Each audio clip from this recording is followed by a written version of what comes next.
greatness.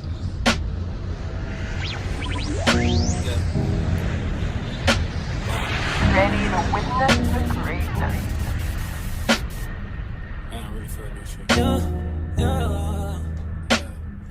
I want my baby to have your eyes. I'm going against my own advice. Should I do New York? I can't decide. Fashion week was more your thing than mine. I can't even lie, I'd rather stay inside. I can't do suit and tie. Can't be in one room with you and stand on different sides. One thing at a time, I have to learn to hide. One thing at a time, emotions running high. I wish you felt alright, just hitting my line all the time, all the time. Oh, ooh, ooh, ooh. You stay on my mind all the time, all the time. Ooh, it takes some finesse.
I don't wanna care so much, 'cause I really care too much.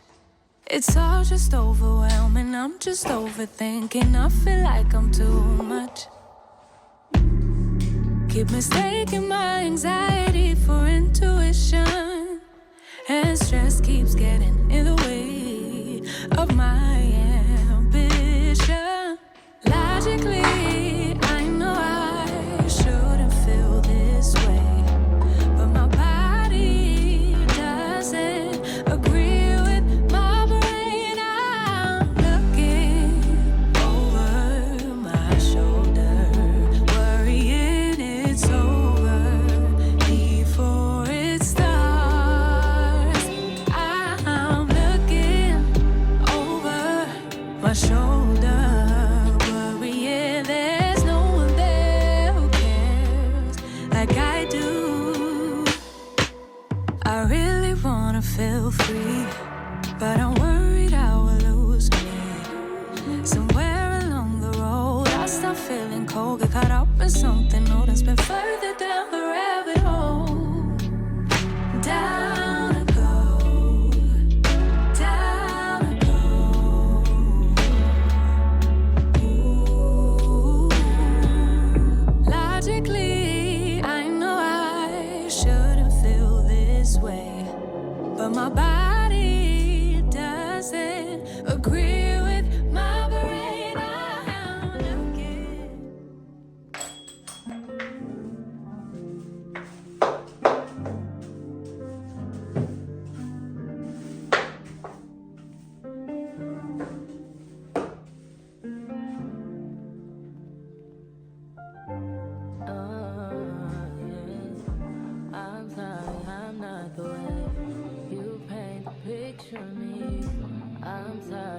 chose to stay. Big mistake, I played the game. Should've never given it away. No, I didn't mean to. You get hurt at all. I appreciate the time with you. My heart when it's when I'm with you. I don't think we're compatible. Just on the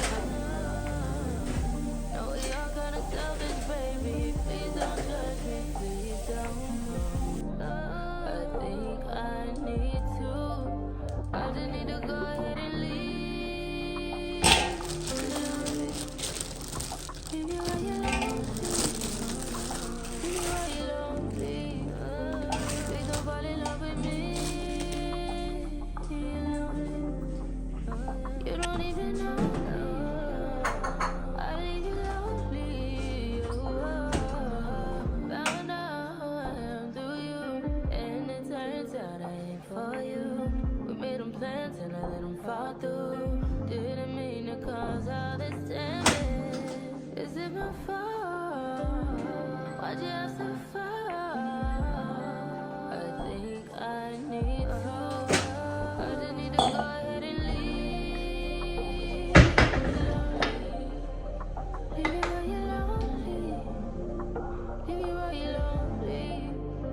Please don't fall in love with me. You're lonely.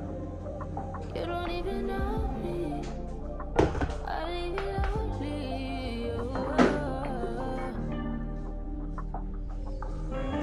I could blame it on the physical. I could blame it on your lips, your touch, your kiss, you know, real traditional. But your love's too original. You were anything but original. Baby, did you know that we fell in and knew we couldn't fall back? Knew I'd always crawl back.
Welcome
back to my channel. So I just came back from the mall. So yesterday I went to work. After work I went to Pep. Kilo Romela my dad a jacket. So when they gave us jackets and then I ordered a large, but the large feeling like large yavan, so that large is too big for me, and I'm trying to lose some weight and stuff, so I cannot even hold on to it, like, because it's never gonna work for me. So yeah, so I remember my dad, because I mean I wouldn't even be here, I wouldn't even be where I am if it was not for my father. So I sent it to my dad, and then after that kilonyaga gym. Yeah, so when the year started, like, I wanted to read more and I wanted to be active, but I think along the way one thing about Bashima will set you back. So yeah, so when I normally Jimmy Barinki Viva go Nando's Mofer main. I went there, Barry Bachinchi now, Kijimi, like, and the Jimmy like it's so pretty.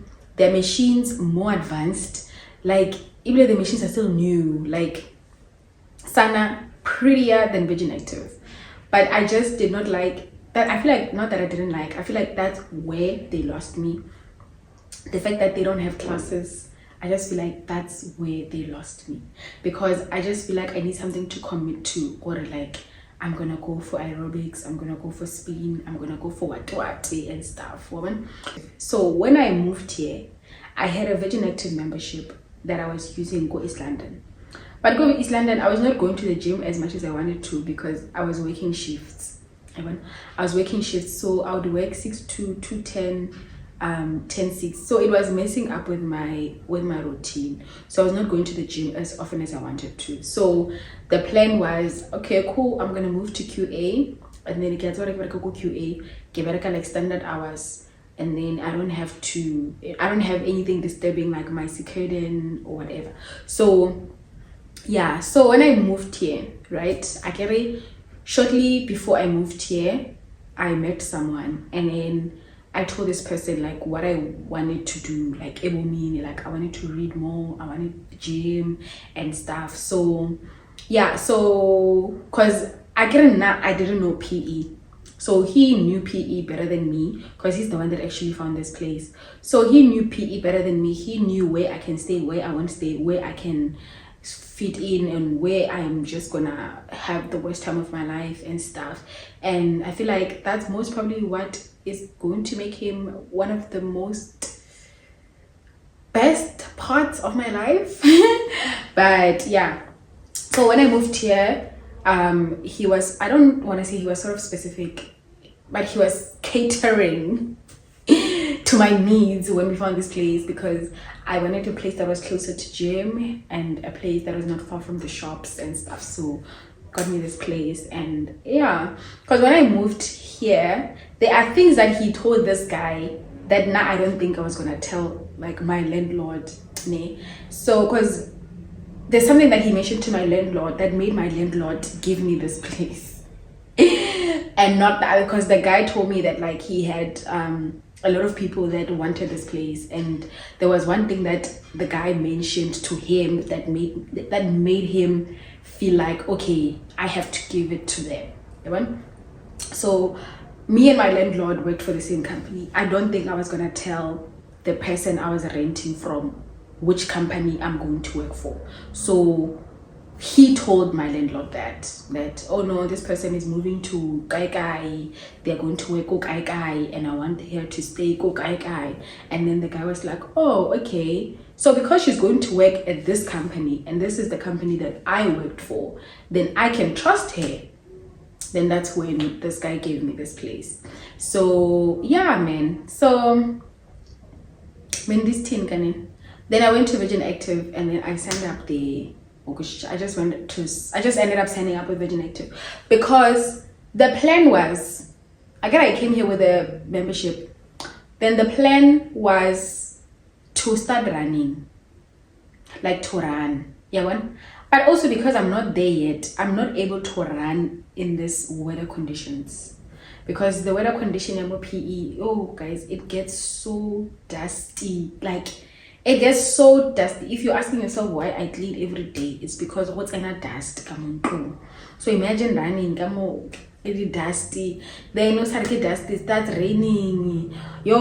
So I feel like every time I tell myself, well, today after work I'm gonna run, maybe it's too cold, whatever. So that's why I just decided, no, actually, let me just sign up for gym. And stop complaining. So because I have a lot of time after work, I literally have a lot of time that I end up sitting here watching TV, and that's not helping me in any way. So yeah, I signed up for gym. Then I got home, like I was not feeling well yesterday, like my spirit, and I had like multiple anxiety attacks, and then I realized that I'm out of anxiety pills, and yeah, it was a shit show.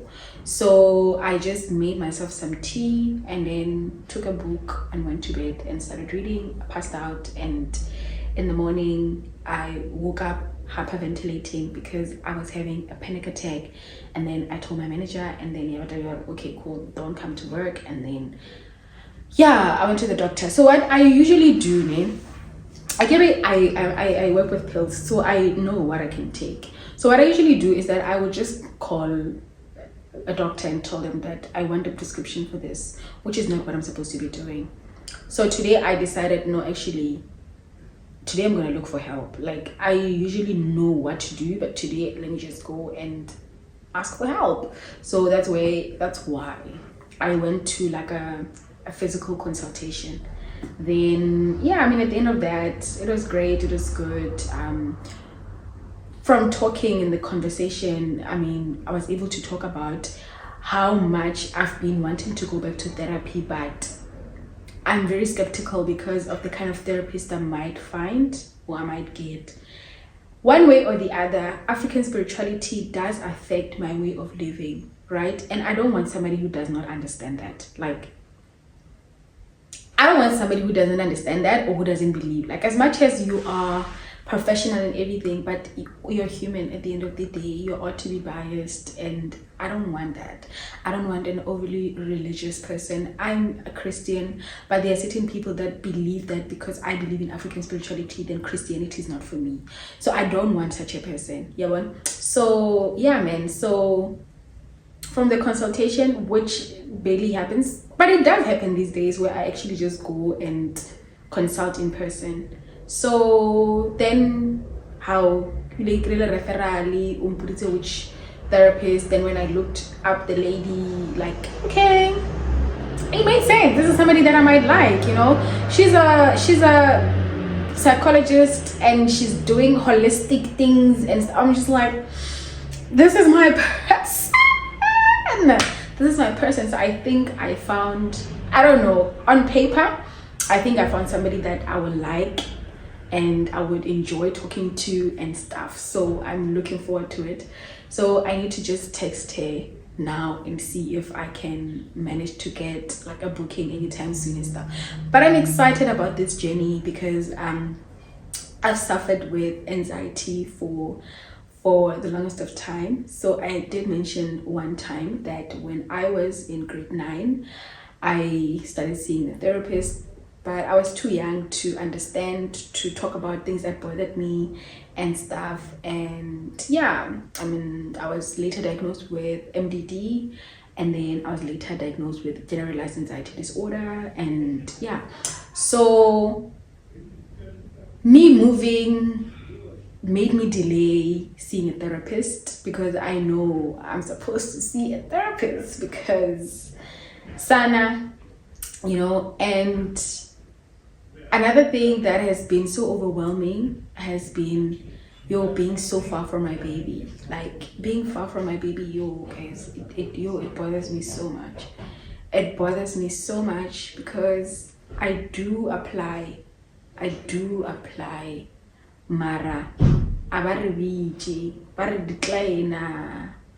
You have the qualification, you have the experience, application unsuccessful and stuff. So it gets to me because like I was supposed to come here and do this and leave, and now I'm just going to pateletsa ngwana Maria and say, you know what, maybe God still wants me to be here.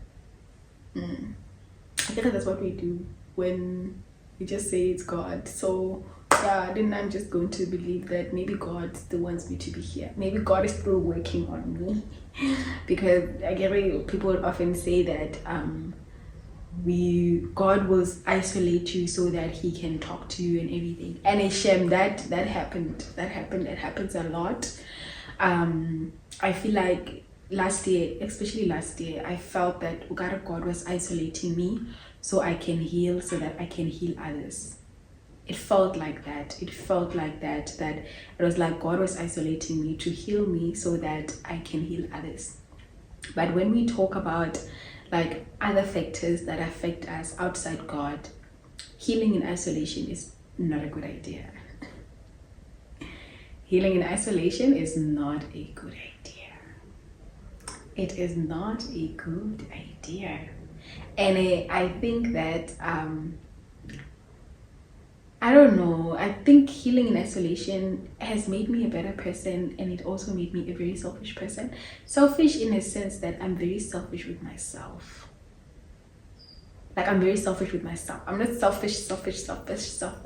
Like when it comes to other people, like doing things for people and how I talk to people and everything, I'm not. But when it comes to me, I'm very selfish about me. Like I'm selfish about me. I don't play when it comes to me and the things that I want and things that make me happy and things that don't make me happy and all of that. So I just feel like healing in isolation has been great, and I think that isolation healing sort of contributed to the demise of my relationship, because I think, you know, when you're used to being alone and you're used to being in full control of your emotions, you're used to being the one doing things, you're used to being in full control, man, of whatever. Like no one is inconveniencing you, no one is, like, even though it's not people bothering you, but like people can make you angry, people can piss you off, and stuff like that. Like I'll give you an example. So I cook and wash dishes immediately. Like I don't sleep with like dishes that we ate with, ne? And then my ex had this thing where he would literally chill and he's gonna wake up in the morning and wash the dishes in the morning. And at first it was crazy to me, because like, why can't you just wash them now? And for him it was a whole, no, I'll wash them tomorrow, So I don't know why I'm using that example, but it shows you what, like, people do things different from you, and then you just like, I want you to do it now, and yeah. So I think things like that made me realize that, they made me realize that even though I ended up breaking up the relationship, and even though I broke up the relationship, the emotions that come with the breakup, they do overwhelm me. Like I make a decision, I know I was full aware of the kind of decision I was making, but I still get overwhelmed by the decision that I made, because now you're no longer there. Like, no good morning, no good night, no how are you, did you eat, no more. Doing life with someone, you realize that when you're doing life with someone, I feel like this was me. When I was doing life with someone, I felt like, no, actually life was better when I was alone, because we are digangu.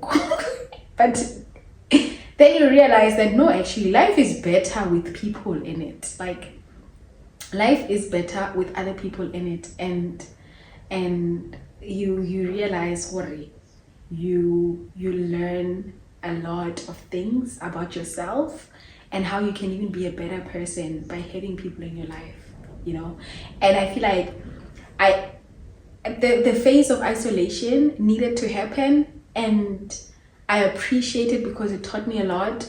But because of that, like, I was able to move into a new space where you realize that you can even heal with other people near you. Like, people would say, like, sometimes God isolates you so you can hear his voice. But sometimes, let me tell you this, sometimes you will not hear God's voice because you are telling God what you want. Then sometimes you won't hear God's voice. Like, I don't know why I'm saying that, but sometimes people will say, no, God is isolating you so that you can, you can listen to his voice. But sometimes, God can isolate you, but you might not hear his voice because you are telling God what you want. Like, let me tell you. So you pray, ne? You pray that you want a job, and then you don't get a job, and then you say there's no God. You pray that you want a husband, and you don't get a husband, and then you're like, kanti uphendula abanjani? So that's why I'm saying that sometimes you cannot hear what God wants for you, because you are trying to tell God what you want for yourself. But yeah, motivational speaker. But yeah, man. So I'm overwhelmed by a lot of emotions. Overwhelmed, missing my family, missing my baby, missing someone else's kids. So yeah, and let me tell you, being alone is not something I like anymore.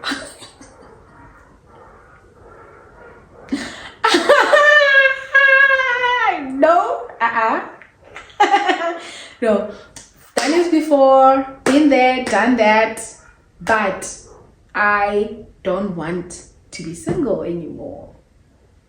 Like, oh my god, like, when I say I don't want to be single anymore, I am saying this like because, like, I kind of was single before. So when I was with someone, being single is bad. Mara, now like, people are supposed to trigger you. That's how you learn. That's how you actually attend to the things that trigger you. Because when you're alone, there's no one triggering you. You think you're fine.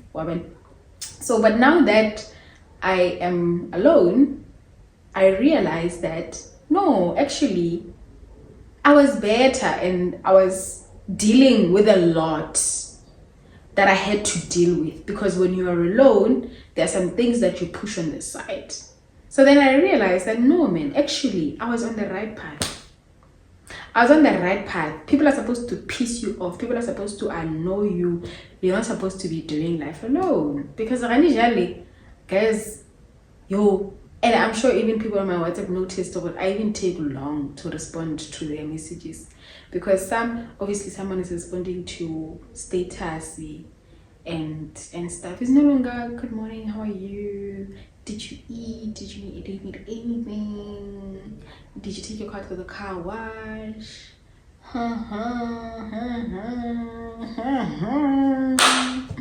so like ukanoba sharp, like ukaba sharp, like waba sharp, okay, sharp.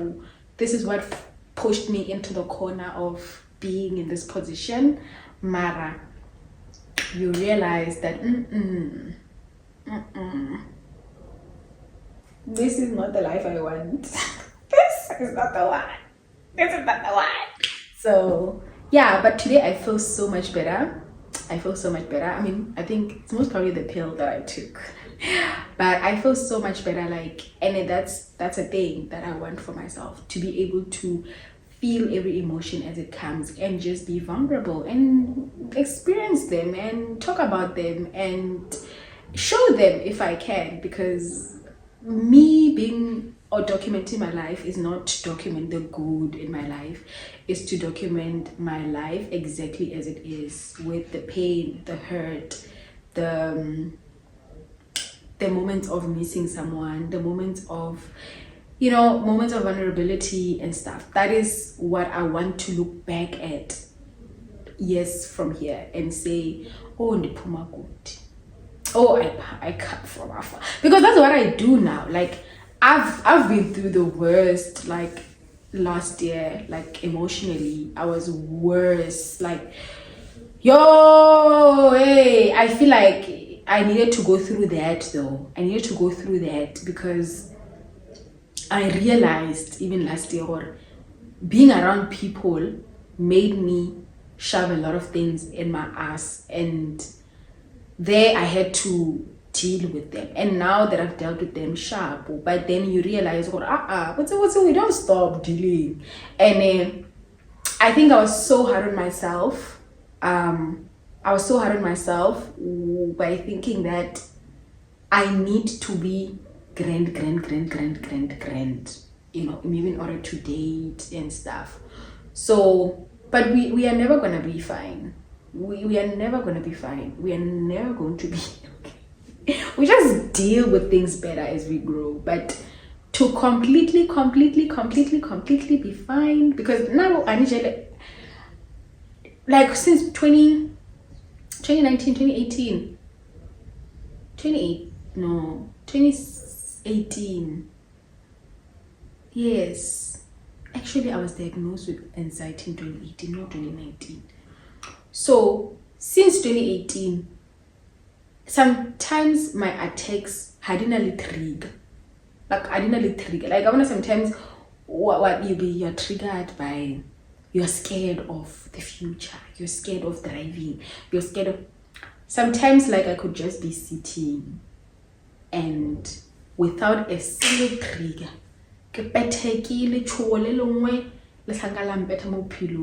and I'm just like, oh, you need to. So yeah, man. So you deal with these things as they come, and I think that's how I am able to deal with my heartbreak better. I'm able to leave. I'm able to go out. I'm able to. But there are days where it really gets to me. Let me tell you, there are days where it really gets to me. And it gets to me from the moment they woke up. I mean, because you realize how someone had so much impact in your life and how this person was a part of your everyday routine. Literally, from 6 a.m. every day, I would get a call to wake me up, because I've always been a person that struggles to wake up. And every day you wake up, you're reminded that, oh, you know? And then you go about your day, you experience it in the morning, and you're like, oh, yeah. And then after work, on weekends, when I take a shower, you know, oftentimes I pause and I'm just like, oh, yeah, you know, because you realize that, because I don't think there's ever been a time where I've taken a shower alone with him around, even when I was on my periods. So, you know, like, yeah, even when I was on my periods, would literally. So now on weekends, I do have moments where I'm taking a shower and I'm just like,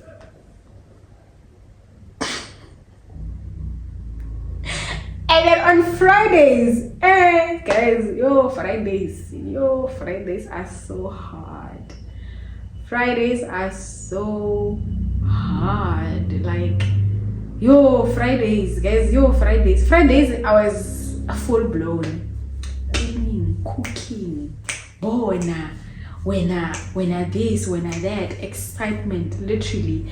The moment you get a call, hi, please open the gate, like I would be so excited. My heart would, so every day that I lived, I looked forward to a Friday because I knew I was gonna be the happiest person on this planet. Hey! And now on Fridays I just come back and I sit here. Hi. Yeah.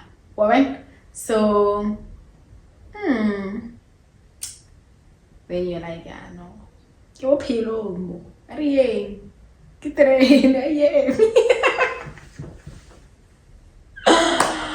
But I mean, just because I don't make a video crying and leaving social media for 3 months does not mean I'm not hurting. I am hurting. I am.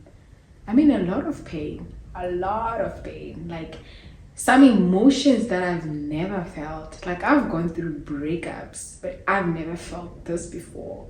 But it's not a breaking kind of pain, but it's a pain I've never felt before. And you realize, what yeah,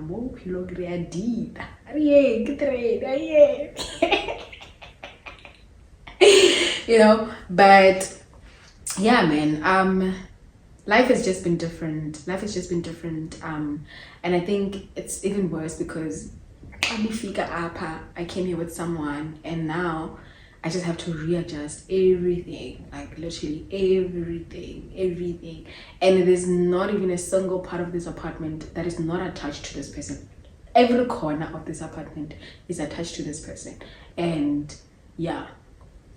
I think if you probably noticed, I still have our hand portrait on the wall, and I don't want anyone thinking that the hand portrait is a sign of anything. I kept the I'm keeping the hand portrait until my heart is ready to let go of certain parts. It's the only thing I have left of the kids. And I mean, I was so close to them. I was so close with them, and they played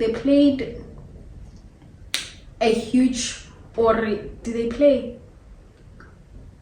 Yeah, like they had an impact in my life, or I had an impact in their lives. I don't know, but these people were my family, man. Like, we were not married or whatever, but these people were my family. Like, they were my family. That 5 months, that was a family, bruh. So I'm keeping the hand portrait until, I don't know, until I move on, I guess. Or until I find someone. Because obviously there's not a single person that's going to come into my life and be okay with the fact that I have my ex's hand on the wall. But that is not about him. It's about the other hands that are on the portrait. But yeah, man, I do miss him a lot. Let me not lie. I think you're probably wondering. You're probably wondering. I miss him a lot. And no, we don't talk. I don't know where he is. And sometimes I think that bothers me. I don't know. Am I even allowed to think like that? Like, am I even allowed to think, is he okay? Is he fine? Not okay with our breakup, because I don't think any of us is okay with the fact that we broke up. But is he okay? Like, when now I'm heartbroken and I'm okay. But is he okay? Like, is he fine? Not about you, but is he fine? Why, Jana? Oh, love, when I catch you. But yeah, man, I mean, one day you'd most probably never hear about me talking about it, because I would be over it. But I'm very happy that I talk about it and I don't cry. I talk about it with so much love, because that's what our relationship was, full of love. So I feel like for the first time I get to talk about an ex and not cry or not hate them or no. But yeah, I'm very glad that talking about it brings me so much joy. Talking about it does bring me a lot of joy because it was full of love, a lot of it. And yeah, so yeah, I'm just making this to put it out there so that a year from now I can reflect back to this. Maybe I'll still be single or maybe I'll be in a relationship, but we'll see. We hit the club and it's cops full of jealous.